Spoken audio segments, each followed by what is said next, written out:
Breaking news చూస్తున్నాం. Hero junior NTR road ప్రమాదం అంటూ వస్తున్న వార్తలపై ఎన్టీఆర్ టీం స్పందించింది. ఆ వార్తలు అవాస్తవమని స్పష్టం చేసింది. ఆయన సురక్షితంగా ఉన్నారని స్పష్టం చేసింది. జిమ్ చేస్తుండగా ఎన్టీఆర్ ఎడమ చేయి బెణికింది. అయినప్పటికీ ఆయన దేవరా షూటింగ్ లో పాల్గొన్నారు. ప్రస్తుతం కోలుకుంటున్నారు. ఆయనకు రోడ్డు ప్రమాదం జరిగినట్లు వస్తున్న వార్తలు అవాస్తవమని, దయచేసి ఆ ప్రచారాన్ని నమ్మకండని విజ్ఞప్తి చేసింది.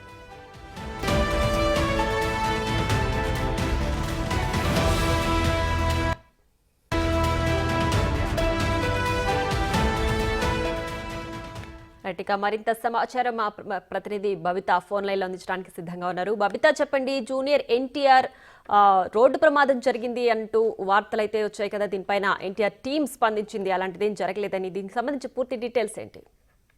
ఎస్ ప్రియా, యాక్చువల్గా ఒక 2 days బ్యాక్ జిమ్ లో తను జిమ్ చేస్తూ ఉండగా ఎడమ చేసి మణికట్టుకు అయితే దెబ్బ తగ్గింది అని జూనియర్ ఎన్టీఆర్ హాస్పిటల్కి వెళ్ళి చూపించుకున్నారు. అయితే ఈ హాస్పిటల్ దగ్గర చూసినంత మాత్రాన రోడ్డు ప్రమాదం జరిగిపోయింది అంటూ సోషల్ మీడియాలో మాత్రం చాలా విస్తృత ప్రచారం అయితే జరుగుతుంది. సో అదంతా ఏమీ లేదు.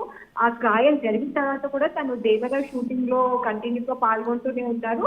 గాయం కొంచెం ఇబ్బంది పడుతుండడంతో, నొప్పిగా ఉండడంతో ఈ రోజు ఆయన హాస్పిటల్కి వెళ్ళి చెకప్ చేయించుకున్నారు అనేది మాత్రం నిజం. అండ్ దీన్ని వాళ్ళ పిఎం టీం మీడియాకి రిలీజ్ చేసింది. రైట్ బబిత, అయితే జరిగిన వాస్తవాన్ని తెలుసుకోకుండా ఇలాంటి తప్పుడు ప్రచారాలు ఎందుకు చేస్తున్నట్లు భావించాలి? Just as simple as that social media గురించి ఇప్పటికే మనం చాలా దాన్ని ఎంత యూటిలైజ్ చేసుకోవాలో అంతే యూటిలైజ్ చేసుకోకుండా పాజిటివిటీని కూడా నెగిటివ్ లో తీసుకెళ్లడానికి మాత్రమే ఇదంతా జరుగుతుంది. దీనికి సంబంధించి మా అసోసియేషన్ కూడా దీనిపై చాలా గట్టి చర్యలే తీసుకుంటుంది ప్రియా. ఇప్పటికే ఒక 5 ఛానల్స్ ని కూడా టెర్మినేట్ చేసేసింది. ఇట్లా ఉన్నది లేనట్టుగా, లేనివి ఉన్నట్టుగా ప్రచారాలు సృష్టిస్తూ ఇవన్నీ చేస్తున్నారని తెలిసి కూడా ఇవన్నీ చేస్తున్నారు. సో దీనిపైన గట్టిగా చర్యలు అయితే తీసుకుంటున్నారు ప్రియా. రైట్ బబిత, అయితే ఇప్పుడు మూవీకి ఎలాంటి అడ్డంకి లేకుండా జూనియర్ ఎన్టీఆర్ మళ్ళీ మూవీ షూటింగ్ లో పాల్గొంటున్నారు.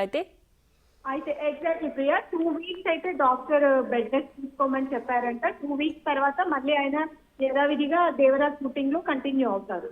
Right, thanks Babita.